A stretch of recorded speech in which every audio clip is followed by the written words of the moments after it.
What's up, my friend? Welcome back to this week's episode. I am sitting down with Olivia Corin this week.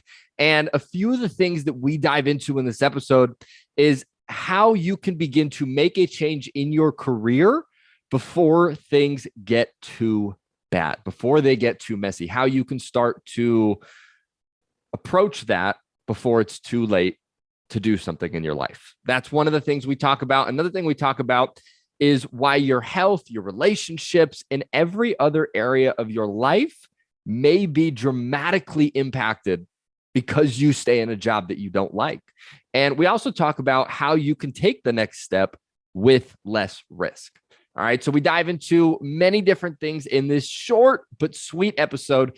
And I think you'll really enjoy this one too. Olivia's real raw, real vulnerable about where she is in her process of finding her own direction. And I think you're going to get a lot of beautiful insights from this episode. So we are going to dive right in. If you haven't yet, please make sure you like, subscribe to us so that we can hang out with you every single week. And without further ado, here we go.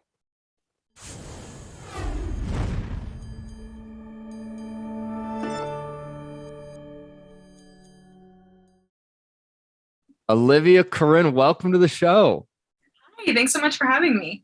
Absolutely. So as we kick this thing off, I would love it if you could give our listener kind of a little bit of an idea of just like who you are, what you do, and just, fill us a little bit in on you and your world.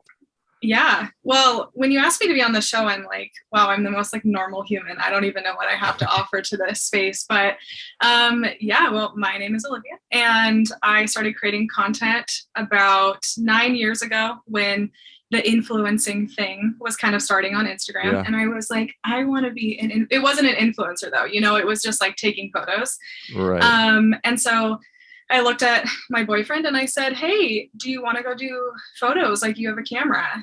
He's like, sure. And then just never stopped after that point. And I started kind of doing the whole blogging, fashion thing. And then I was, working at back-to-back jobs that were literally soul sucking. And I was like, okay, what can I do to get out? I'll do anything to get out of this situation, but obviously I need to be smart and make money. And we kind of just kept doing content, and every day I would go to work and I would listen to podcasts, and I was like, I want to do that. I'm going to start a podcast. And so started a podcast, and that was shortly after I had quit my job without security. So I didn't do it the smart way. And I was just like, let's start a podcast. And then after that, I'm like, I need a little more security. So I'm like, let's film weddings. And my boyfriend's a DP, so he has his own production company. So I'm like, you can teach me and you'll be my second shooter. And so then I started filming weddings. I started in 2020. So, the best year ever to start a business. For real. Not at all. And after that point, there's been a lot of ups and downs, but I'm still kind of doing all of those things just in different ways. And there's been a lot of pivoting, but overall, I think I just create a massive amount of content, really. Yeah. Okay, cool. I know one thing you guys talk about on your own podcast a lot is silver lining. Yes. And I'm curious, what was the silver lining for you through all of this that was 9 years ago when you started creating content till today, and kind of going through this process of continuously finding direction in your life? What would you say is one of the biggest silver linings you've had in that? I think just understanding that this actually is the greatest time to be alive, and we can really just do anything we want. And it's it doesn't really matter who you are, where you came from, you have the possibility to be what you want to be and do what you want. And a lot of times I think the people that don't do that are honestly just making a lot of excuses, even though it's really, really hard. But sometimes you just have to jump out of the nest and be like, I hope my wings grow really fast because this is scary, but I'm going to do this because I have the ability. If I was born 50 years ago, especially as a female, I wouldn't have the ability to do what I'm doing now. And that's just Super. A really cool perspective to wake up and be like, all right, let's do this. I don't want to go work here, so let's do this, Yeah. It's one of the quotes I've heard, I don't know, it was maybe 10 years ago, but it was the only limitations are the ones that you put on yourself, right? It's the only walls that are created in your life are the ones you're self-imposing on yourself. So if you feel you're stuck, or if you feel you can't figure it out, it's there's some sort of walls that are up that you need to pull down so you can look at the situation differently. Oh, 100%. And we all have things, and some people have a lot more obstacles, and I totally respect that. But I think really, like, if you make the right sacrifices and you make the right goals and you have Yeah. non-negotiables in your life, you can do it. And it's going to be really, really hard. And I think that's Yeah. where it is. It's just like not giving up, learning to pivot and take constructive criticism, but also drown out all the noise around you, because everyone is going to be telling you to do the wrong thing. So you have to go with what you want to do and stop Mm, listening to the people around you. I mean, that was also huge for me. I'm just preach. like, I don't care, whatever, like, stop telling, like, first of all, why do you care? Second of all, Yeah. let me do my thing. And if you can just do your thing, then no one can really stop you, honestly. Yeah. Yeah. It's a beautiful gift to give to yourself to say, what do I want, and pursue it rather than allowing all the noise to guide you, because you're the only one who really knows where you should go. So you gotta listen to yourself. And so I'm curious, if we go back in your life a little bit to when you mentioned this point in your life, you're working two jobs, realizing that you don't like it, but staying in that sort of space of, I don't like this, but I'm staying here. And I Mhm. would love for you to share kind of what, like, more or less, I don't know, like, what was like the punch in the gut or the face, because I'm certain there's someone listening to this right now and they're thinking, yeah, like, I can relate. I'm in a job that I don't really love, whether it's one or two jobs like yourself, but sometimes it's easier said than done to leave. And I think, for a lot of the people, it takes going past where you enjoy to finally, like, actually make it. It's like Totally. there's a story I heard once, and it was of this kid's like walking past a porch, and there's an old man on the porch, and he has like his dog there, and the kid came over to like pet the dog. And as he started petting the dog, he realized that there was like a nail in the dog's paw. And so the little kid, just being a little curious, like 5-year-old, was like, hey sir, like, there's a paw in your, or a nail in your dog's paw, like, why isn't he getting up? And the old man goes, well, I guess it doesn't hurt bad enough. Oh, And I think that's sometimes what we do to ourselves in life, right? Is we go, I got this nail in my hand, I hate this job, totally. but if it doesn't hurt that bad, we're willing to settle for, like, not a really happy life. So for you, what was that kind of moment where the needle or the nail sitting in the paw turned to more, where you had to do something? Yeah, that story is so good. I'm going to take that and use it. Absolutely. But yeah, I mean, so I went to college out of high school, like everyone. And then I was in Yep. college for a year and a half, and I was like, this is so dumb. I'm dropping out.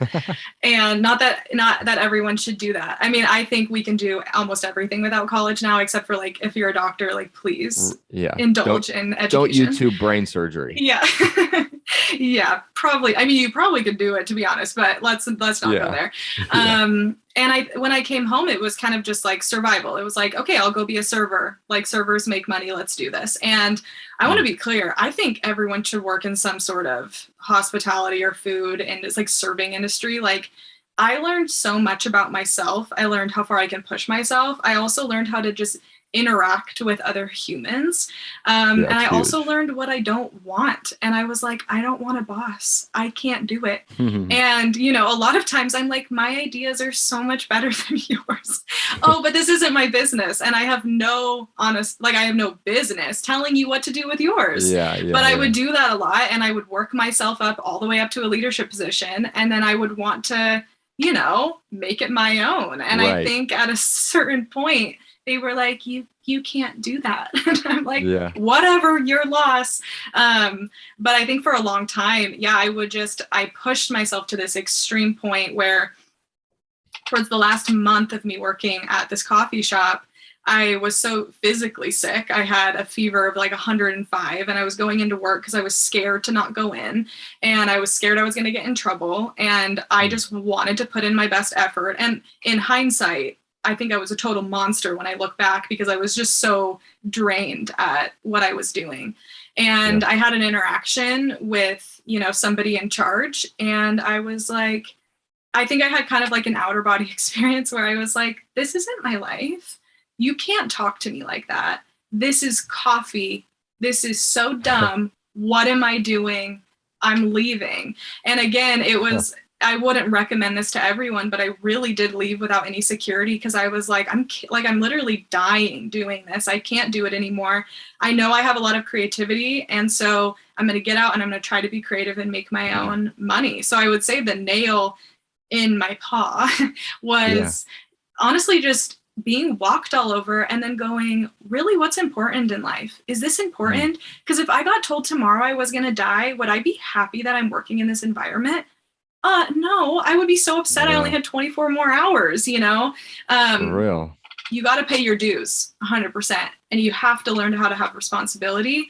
But really, I think we take life so seriously without understanding, like, what would you do if you got diagnosed with cancer tomorrow? And like, seriously, what would you do? And I think when I hit that point, I was like, all right, we're going to figure this out. And I can always go back to work. Worst case scenario, I walk to a Starbucks and I get a job. Yeah. So if that's my worst case scenario, I am privileged and I'm going to go for it, you know?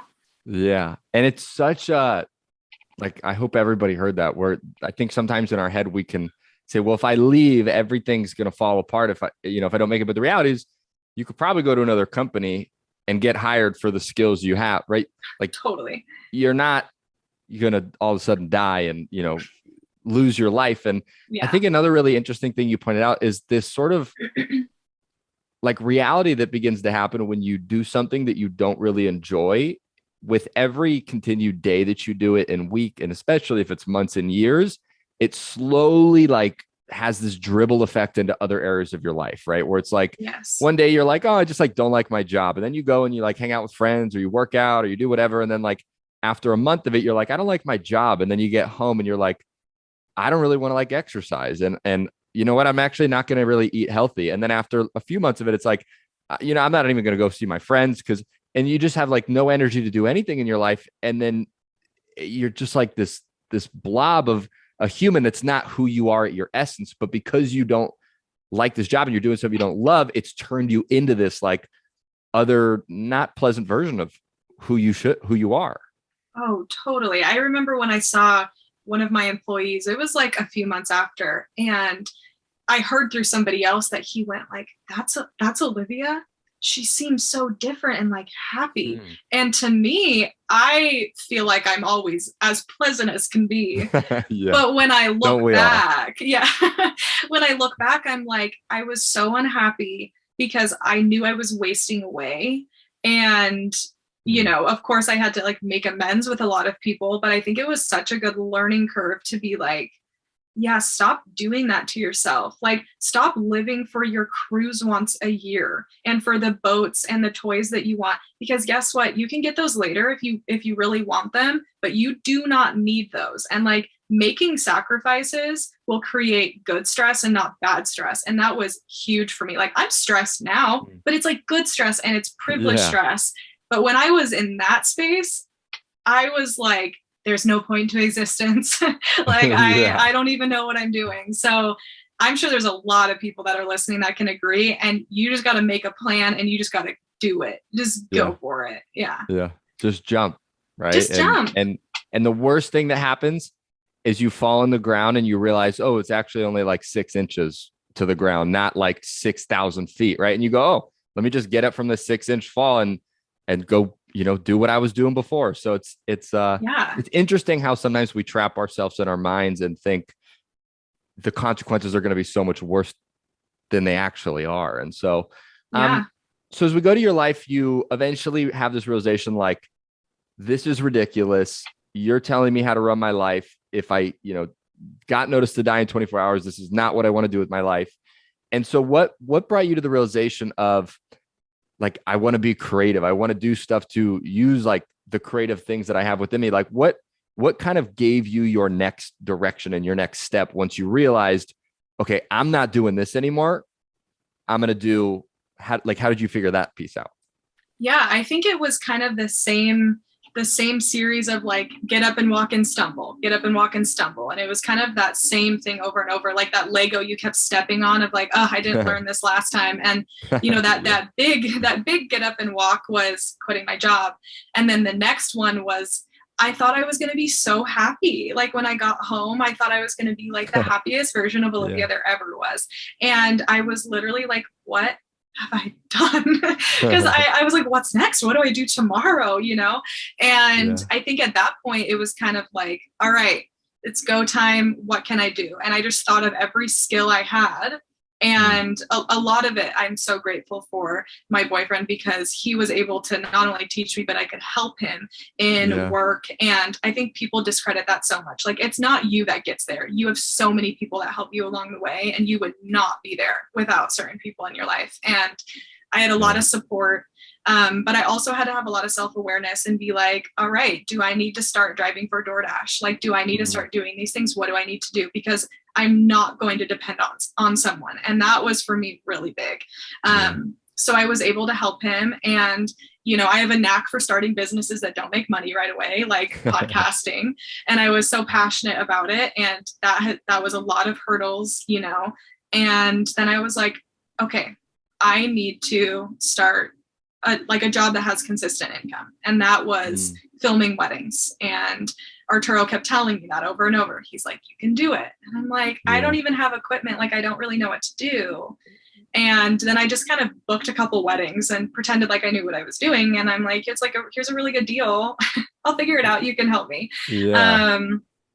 And I think that, again, that those were like the biggest learning curves for me, was you can figure it out. Like, you can Google and YouTube literally everything. Like, if I didn't know how to build a website, I would just type in like how to change color of button on Squarespace, blah, blah, blah, blah, blah, and it'll come up. Literally, and people think it's so hard. And I'm like, you can actually Google anything and everything. Which, again, I had Arturo helping me. But once I found my footing with weddings, that was really big. And to me, that was like a breath of fresh air to be like, okay, this might not be my passion for forever, but I'm good at it. I'm making money. And now this can fuel my other things. And so I think that's a huge thing for entrepreneurs is, I get it. You don't want to, but which one do you not want to more? Serving a table or doing this other job? So I think that for me was learning to pivot and not being too far from my ideal goal, but just being there enough to feed my ideal goal and going as hard and honestly, like, doing the absolute best I could do in every job I had was like, what can I do to go above and beyond? Because eventually, the longer you do it, you eventually just start making money. I think anyway. So and I think like two things to pull from that, I think that are really interesting is like, one, like you said, there's an unbelievable aspect to having someone around you when you're going in, like, through a storm in your life, we'll call it, for lack of a better term. But it's like when you're going through this like messy aspect of your life, and we all have these parts of our life, but it's harder to actually get a grasp and see really what's going on because you're in it. And it's like when your emotions are in that type of a place, it's like you just sometimes can't think clearly. So it's so important. It's so cool you had your boyfriend right at the time to say like, hey, here's some of the things, and kind of help that. It's, I think, a beautiful place to have that. And then also, I think one thing that's interesting, and I love how you said it's like, you may not want to do it, but what's the thing you don't want to do less? And I think a really interesting thing to like add onto that as well is, what's something that, if you know you want to go to entrepreneurship and you want to do that, and if you have an idea of what that is, what's something that you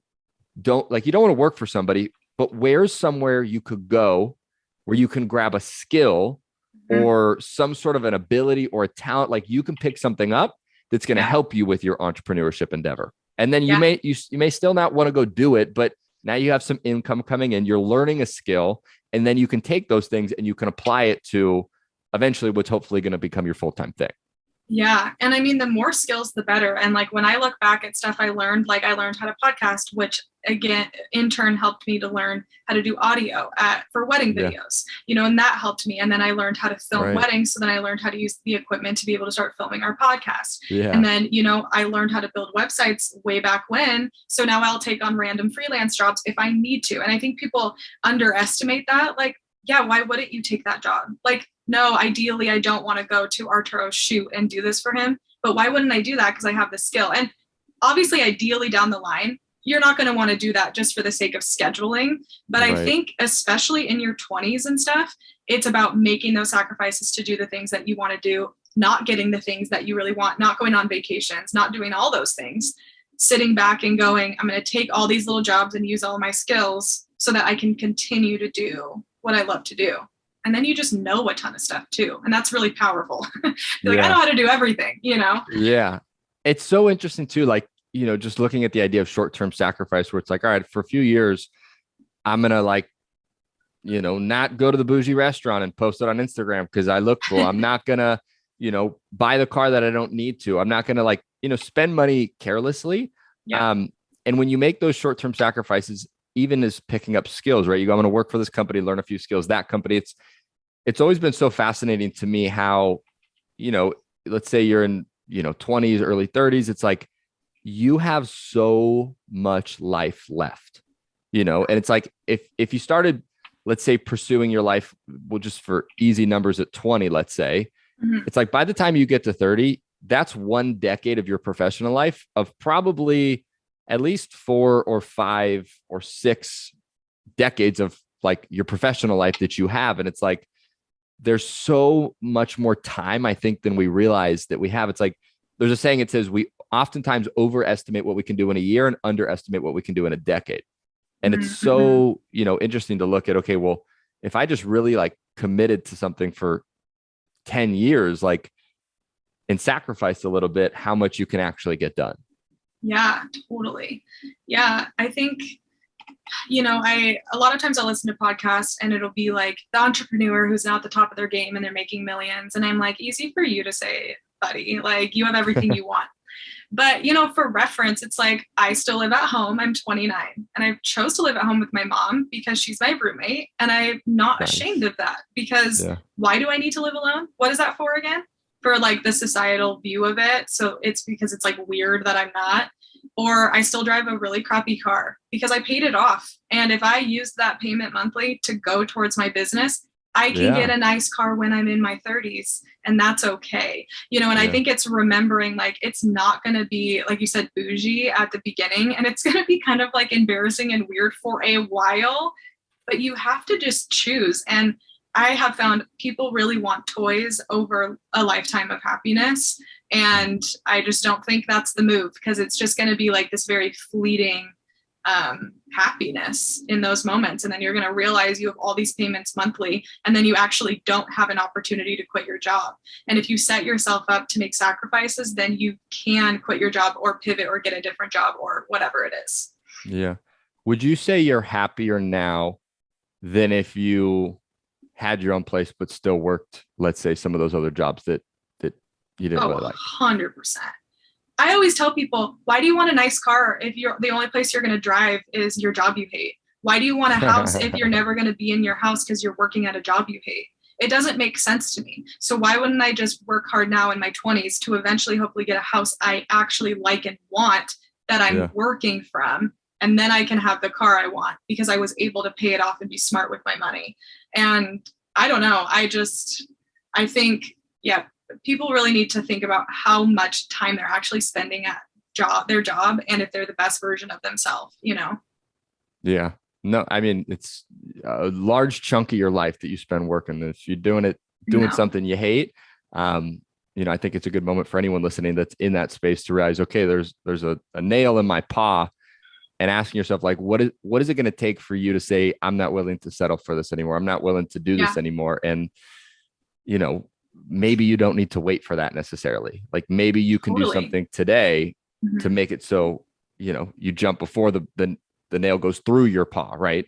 And use that as a little sign to make a move now. And so, Olivia, it's been an absolute honor to have you on the show. I appreciate you sharing your story with us, some of the twists, the turns, all those things.